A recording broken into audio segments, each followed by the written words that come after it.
Il commence par adresser à son interlocuteur des paroles d'une ironie sanglante, versets 2 à 4, puis il se complaît à renchérir sur les pensées que Bildad vient d'exprimer, comme pour montrer qu'il en sait plus long que lui sur la puissance et la majesté divine. Il ne se donne pas la peine d'entrer de nouveau dans le vif de la question, versets 5 à 14. Verset 4. Ce n'est pas moi pourtant que tu as visé. Tu n'oserais pas dire que c'est Dieu qui a inspiré tes paroles sans valeur. Verset 5. Dieu ne règne pas seulement dans les lieux élevés, comme Bildad vient de le dire, Job 25.2, mais dans les lieux les plus profonds. Au-dessous des eaux, qui sont plus basses déjà que la terre. Verset 6. Est à nu, malgré sa profondeur et tout ce qui le recouvre. L'abîme, littéralement, le lieu de destruction ou de perdition. Verset 7. Il étend le septentrion. La partie septentrionale de la terre est chargée des plus grandes montagnes, pensez-on, c'est là par conséquent que l'équilibre est le plus merveilleux. Verset 8. C'est un miracle aussi que les nuages suspendus dans les airs et qui n'éclatent pas à tout instant.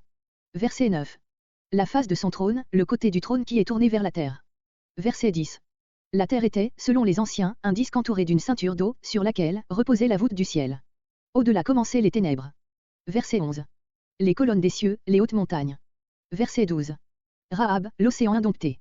Voir Job 9.13, note. Verset 13.